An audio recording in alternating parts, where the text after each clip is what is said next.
भारताला आज the so called third world country म्हटलं जातं. इकॉनॉमिक हिस्ट्रियन अँगस मेडिसन यांचं असं म्हणणं होतं की एका वेळेस म्हणजेच इसवी सन 1500 मध्ये भारताचा GDP हा सर्वात जास्त होता, जो 24.4 इतका होता. पण एका वेळेनंतर हा GDP कम झाला आणि तो GDP कम का झाला हा आपला सर्वात मोठा आजचा प्रश्न. पण त्याच्यानंतर हा GDP ग्रो नाही झाला, कारण की आपण इंडस्ट्रियल रिव्होल्युशन कम केली. परंतु मिस्टर मेडिसन त्यावेळेस तर आपल्या वेळेस Asia, Europe, Africa, middle east मध्ये पसरलेला एक धंदा होता, एक बिझनेस होता. बेंगॉल, उत्तर प्रदेश, गुजरात, तामिळनाडू, कन्नड इत्यादी स्टेटमध्ये बसलेला एक टेक्सटाईल होता. शिप बिल्डिंग, कुंभारकाम इत्यादी प्रकारचे त्या काळातले सुप्रसिद्ध बिझनेस होते भारताजवळ. एवढंच नव्हे, आजपासून 700 वर्षा पहिले इटालियन मर्चंट मार्को पोलो हे भारतामध्ये आले होते. भारतात येऊन त्यांनी भारताला पाहिलं आणि म्हटलं की भारत हा दुनियातला सर्वात धनी देश आहे. त्यांच्या एवढा पैसा कोणाच जवळ नाही, त्यांच्या एवढे सोने चांदी दागिने कोणाच जवळ नाही, हिरे सुद्धा कोणाच जवळ नाही. भारतामध्ये पहिले किती वेल्थ होती याचा अंदाज तुम्ही या एका गोष्टीवरून लावू शकता की इसवी सन 1600 मध्ये अकबरला 17 मिलियन पाऊंड टॅक्स भेटत होतं आणि इसवी सन 1700 मध्ये औरंगजेब हा कमीत कमी 100 मिलियन पाऊंडचा टॅक्स घेत होता. एवढंच नव्हे तर याच्या 150 ते 200 वर्षापूर्वी ब्रिटन जवळ कम से कम 16 मिलियन पाऊंड होतं. आपण जर 100 मिलियन पाऊंडला इन्फ्लेशन केलं आणि 2023 मध्ये कॅल्क्युलेट केलं तर तो असा राहील 1,35,827 करोड 34,16,493 एवढा रुपये होतो. आणि जर एवढा पैसा तुमच्या जवळ आला तर तुम्ही किंग्स चार्लला सुद्धा त्याच्या घरातून काढू शकता, त्यांचं पॅलेस विकत घेऊन. आणि तरी सुद्धा एकच प्रश्न इथं उठतो की आपली इकॉनॉमी एवढी कम कशी झाली, एवढी घटली कशी. याच्यासाठी आपण आज सुरुवात पासून तर 2024 पर्यंत याचा व्हिडिओ पाहणार आहे. याच्यासाठी आपण आतापर्यंत म्हणजे 2024 पर्यंत सगळे वर्ष अॅनलाइज करू आणि जाणून घेऊ की कोणत्या वेळेस एक्झॅक्टली भारताचा इकॉनॉमिक रेट हा कम झाला, घसरला. पूर्ण 2300 वर्षाला आपण या 6 रिजन मध्ये डिवाइड करू आणि त्याची पूर्ण इन्फॉर्मेशन पाहू. पहिला आहे मौर्यन पिरियड, जो की 321 BC पासून 185 BC पर्यंत होता. आणि दुसरा आहे गुप्ता पिरियड्स, जो की 380 पासून तर 880 पर्यंत. आणि तिसरा आहे सल्तनत पिरियड्स, जो की 1206 AD पासून 1526 AD पर्यंत होता. चौथा आहे मुघल पिरियड्स, जो की 1526 AD पासून 1857 AD पर्यंत होता. आणि पाचवा आहे ब्रिटिश किंवा कोलोनियल पिरियड्स, जो की 1857 AD पासून ते 1947 AD पर्यंत होता. आणि आखरीचा म्हणजे 6वा पिरियड जो होता तो पोस्ट कोलोनियल पिरियड्स होता, जो की 1947 पासून आजपर्यंत आहे. चला तर पाहू कोणत्या कोणत्या पिरियडमध्ये आपल्यासोबत काय काय झालं. सर्वात आधी स्टार्ट करू मौर्यन पिरियड. आणि हा पिरियड याच्यासाठी महत्त्वपूर्ण आहे की चंद्रगुप्त मौर्यानं चाणक्यपासून पूर्ण भारताला एकाच शासनमध्ये आणलं होतं. हिमालय पासून आसाम पर्यंत आणि वेस्ट मध्ये बलुचिस्तान पासून तर अफगाणिस्तान पर्यंत हे पूर्ण आपलेच होते. अफगाणिस्तान पर्यंत चंद्रगुप्त मौर्याचा एम्पायर एक्सपांडेड होता. इतकं मोठं चंद्रगुप्त मौर्याचा देश होता. चंद्रगुप्त मौर्याच्या वेळेस 5 मिलियन स्क्वेअर किलोमीटर इतकं राज्य भारताचं होतं, त्यांच्यापाशी होतं. आणि आजच्या हिशोबाने ते पाहिलं तर फक्त 60% एरिया भारताजवळ आहे. भारत एक असा देश आहे की त्यामध्ये खूप साऱ्या नद्या आहेत. आणि याच गोष्टीला दिमागात ठेवून चंद्रगुप्त मौर्यांच्या सैनिकांनी शेतीच्या विकासासाठी प्राधान्य दिले. अशाच प्रमाणे त्यांनी डॅम्स सुद्धा बनवले. आणि त्या काळात शेतीसोबत मौर्याच्या सैनिकांनी डेअरी फार्म सुद्धा बनवले. श्रीलंका, इजिप्त, ग्रीस सारख्या देशांनी सुद्धा भारताचा फॉरेन ट्रिप सुद्धा चालत होता या साऱ्या गोष्टीसोबत. इथे एक गोष्ट समजून घ्या, कोणत्याही देशाला त्याचा GDP वाढवायचा असेल तर इकॉनॉमी त्यांना लक्षात घ्यावीच लागेल. इकॉनॉमीचा म्हणजेच अर्थशास्त्राचा अभ्यास करणं त्यांना खूप जरुरी आहे.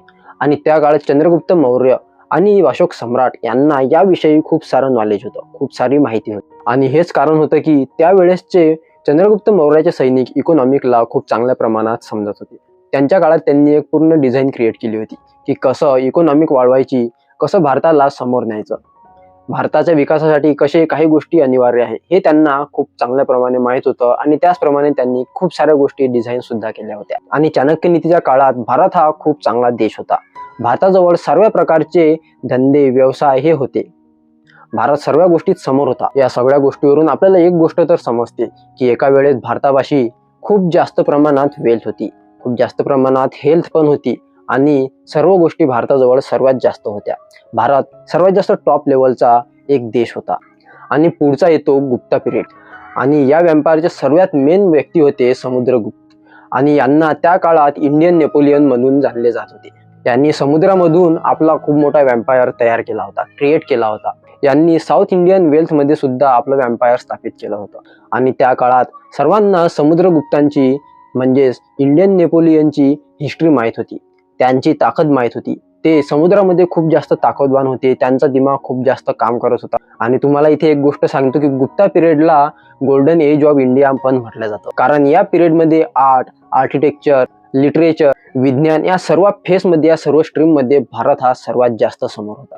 इथे तुम्हाला एक उदाहरण सांगतो. या पिरियडमध्येच आर्यभट्टांनी एक शोध लावला होता की पृथ्वी सूर्याच्या अवतीभोवती घुमत असते. आणि याचप्रमाणे आर्यभट्टांनी एक आणखी आविष्कार केला होता जो की आहे शून्याचा. त्या काळात खूप साऱ्या प्रकारचे मेटल आणि स्टोनचे खूप साऱ्या मूर्त्या डेव्हलप होत होत्या. त्यावेळेस वर्ल्ड बँक सारखे ऑर्गनायझेशन नव्हते, म्हणून याच कारणाने भारताची एक्झॅक्टली जीडीपी काय होती त्या काळात हे एक्झॅक्टली सांगता येणार नाही. पण तरी सुद्धा अँगस मेडिसन हे जाणल्या जाते पूर्ण दुनियाची जीडीपी कॅल्क्युलेट करण्यासाठी. आणि त्यांच्या हिशोबाने भारताचा आणि चायनाचा जीडीपी हा त्यावेळेस $450 इतका होता. म्हणजे चायना आणि इंडियाची जीडीपी ही सेमच होती. याच्यानंतर येतो पोस्ट गुप्ता पिरियड. गुप्ता व्यापार खतम झाल्यानंतर 400 वर्षानंतर भारतामध्ये कोणताही स्ट्रॉंग किंगडम नाही बनू शकला. पण तरी सुद्धा पूर्ण दुनियेला एक गोष्ट माहीत पडली होती की भारत हा एक सोने की चिडिया आहे. भारतापाशी सर्वात जास्त सोने, चांदी, जवाहरलाल आणि हिरे दागिने सुद्धा आहे. याच कारणास ती भारताला लुटण्यासाठी खूप सारे लोक भारतामध्ये येऊ लागले.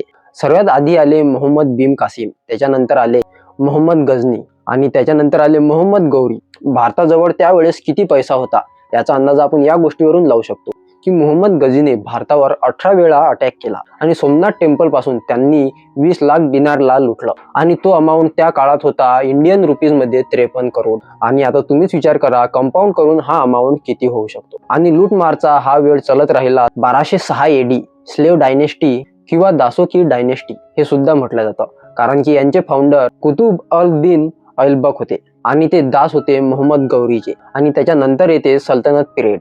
आणि हा पिरियड 5 मुस्लिम डायनेस्टीच्या नावावरून पडत आहे. पहिला आहे स्लेव्ह डायनेस्टी, दुसरा आहे खिलजी डायनेस्टी, आणि थर्ड आहे तुगलक डायनेस्टी, फोर्थ आहे सईद डायनेस्टी, आणि फिफ्थ आहे लोडी डायनेस्टी. या सगळ्या सुलतानच्या याच्या आधीच दिल्लीला आपला कॅपिटल बनवून टाकलं होतं आणि एका कॉमर्शियल सेंटरमध्ये कन्व्हर्ट करून टाकलं होतं. भारतासोबत भलेही काही पण होऊ द्या, पण सल्तनत पिरियड हा एक खूप महत्वाचा हिस्सा होता भारताचा, जो की शेतीमध्ये विकासासाठी खूप महत्वपूर्ण होता आणि बऱ्याचशा व्यवसायामध्ये सुद्धा खूप इम्पॉर्टंट होता. इंटरनल ट्रेड आणि फॉरेन ट्रेडसाठी सुद्धा खूप जरुरी होता हा सुलतानत पिरियड. इथे ट्रेड केल्या जायचे कॉटनचे कपडे, मसाले आणि खूप साऱ्या व्यावसायिक वस्तूंचा. त्यामध्ये ड्रग्स सुद्धा अवेलेबल होतं आणि जिंजर सुद्धा होतं. आणि इम्पोर्ट मध्ये होतं copper, silver, gold, wood, coloured velvets, खूप साऱ्या गोष्टी अशा. त्यामध्ये ॲल्युमिनियम सुद्धा इन्व्हॉल्व होतं. त्यावेळेस गोल्ड, सिल्वर आणि कॉपरचे कॉईन बनवले गेले आणि त्यावेळेस गोल्डचे कॉईन बनवणं म्हणजे खूप मोठी गोष्ट होती. यावरून अंदाजा लावू शकत होते फॉरेनचे लोक की ज्या देशामध्ये गोल्ड कॉईन बनते तो देश सर्वात जास्त अमीर देश आहे हे मानत होते. आणि सुलतानत पिरियडमध्ये भारताचा शेतीचा व्यवसाय म्हणजे फॉरेनमध्ये इम्पोर्ट एक्सपोर्ट हा खूप चांगल्या प्रमाणात होऊ लागला. त्या काळात इबन बत्तुता हे इंडियामध्ये आले होते आणि त्यांनी सांगितलं होतं की भारताची माती ही एवढी चांगली आहे की त्यामध्ये एका वर्षामध्ये 2 ते 3 वेळा भारतवाले किंवा कोणता पण शेतकरी यामध्ये खूप जास्त प्रमाणात किंवा 2 ते 3 वेळा वर्षातून पिकं हे घेऊ शकतात. एवढंच नाही तर भारत या शेतीमध्ये वर्षातून 3 वेळा चावलची शेती सुद्धा करू शकतात, राईस सुद्धा घेऊ शकतात. त्यामध्ये त्यांनी हे पण सांगितलं की दिल्ली हे भारतातलीच नव्हे तर दुनियातली सर्वात मोठी मार्केट प्लेस आहे. याच्यानंतर येतो मुघल पिरियड. यामध्ये असं म्हटलं जाते की इंडियन इकॉनॉमी हे दुनियाच्या टॉपवर होती आणि यावेळेस भारताची जीडीपी ही दुनियाच्या जीडीपी पेक्षा 24.3 इतकी होती, जे दुनियेत सर्वात जास्त होती. आणि इथेच मुघल बादशाह जे अकबर होते त्यांच्याविषयी सांगणं खूप जरुरी होते की अकबरने आपल्या डिसिजन पॉवर मध्ये एक गोष्ट एक्सपांड केली. अकबरला माहित होतं की इकॉनॉमिक प्रॉस्पेरिटी आणणं आहे तर आपल्याला सर्वात आधी पॉलिटिकली स्टेबल होणं जरुरी आहे. त्यांनी सर्वात आधी नॉन मुस्लिमच्या डोक्यावरून एक टॅक्स काढलं आणि याच कारणाने त्यावेळेस अगर भारतातले हिंदू कोणत्या टेम्पलमध्ये, कोणत्या मंदिरामध्ये जाईल तर त्यांना कोणते टॅक्स द्यावं लागणार नाही. आणि त्यांनी राजपूत राजाला त्यांच्याकडे वळण्यासाठी त्यांचे मत मांडू दिले. मुघलांचं असं म्हणणं होतं की त्यांनी अकबरला बादशाह मानलं पाहिजे, कारण मुघलांना जेव्हा जरूरत पडेल तेव्हा त्यांची सेना मुघलांना मिळाली पाहिजे. कारण महाराणाची सेना ही खूप दमदार होती, खूप ताकदवर होती त्यावेळेस. आणि त्याच वेळेस छत्रपती शिवाजी महाराजांचा सुद्धा काळ होता आणि दुनियेत सर्वात मोठी सेना ही छत्रपती शिवाजी महाराजांचीच होती. आणि राजपुतांसोबत त्यांचा व्यवहार, त्यांचे संबंध चांगले बनवण्यासाठी त्यांनी मेवाडचे राजा यांच्या मुलींसोबत लग्न केले. त्यावेळेस अकबरच्या मर्चंट नेव्हीमध्ये 40,000 जहाज होते आणि याच कारणास्तव सल्तनत पिरियडमध्ये चालत आलेली फॉरेन ट्रिप ही हर वेळेस सक्सेस होत होती. चला तर आता वापस येऊ मेडिसनच्या कॅल्क्युलेशनवर, जे GDPचे कॅल्क्युलेशन करत होते. यांचं असं म्हणणं होतं की 1600 AD मध्ये म्हणजेच इसवी सन 1600 मध्ये भारताचा GDP हा $74,250 मिलियन एवढा होता. आणि त्याच वेळेस पूर्ण युरोपचा GDP हा एक $65,955 मिलियन एवढा होता फक्त. आणि मेडिसन साहेबच्या एका रिसर्चमध्ये जर भारतामध्ये हे इंडस्ट्री होत्याच नाही तर भारतामध्ये एवढा GDP क्रॉस कसा होत होता. म्हणजेच भारतामध्ये इंडस्ट्रीज, कारखाने हे नव्हतेच तर भारताचा एवढा GDP वाढत कसा आहे, हा त्यांचा एक मुख्य प्रश्न होता. आणि हाच प्रश्न आपल्याला सुद्धा आज पडत आहे. आणि याचमुळे तुम्हाला एक प्रश्न पडत आहे, सल्तनत पिरियड पासून तर मुघल पिरियड पर्यंत हा एक्सपोर्ट कसा होत आहे. आता मेडिसन हे एक ब्रिटिश होते म्हणून त्यांना काही गोष्टी मानणं खूप जरुरी नव्हतं, पण तेव्हा ते हे भुलले होते की याच मधात ब्रिटिश सुद्धा इंडियामध्ये आले होते आणि तोच पिरियड होता तेव्हा भारताची GDP सर्वात जास्त डिक्लाइन झाली. आणि ब्रिटिश पिरियड हा 1757 पासून 1947 इसवी सन पर्यंत होता.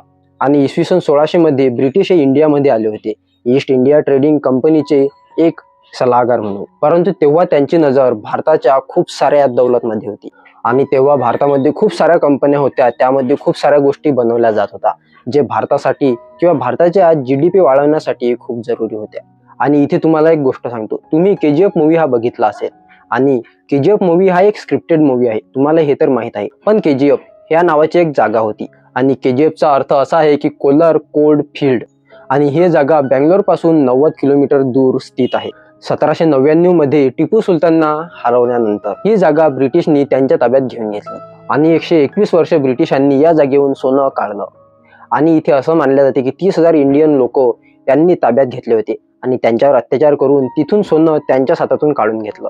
ब्रिटिशांनी भारताच्या हातातून 900 टन सोनं भारतामधूनच काढलं आणि ते फॉरेनमध्ये त्यांच्या देशात पाठवलं.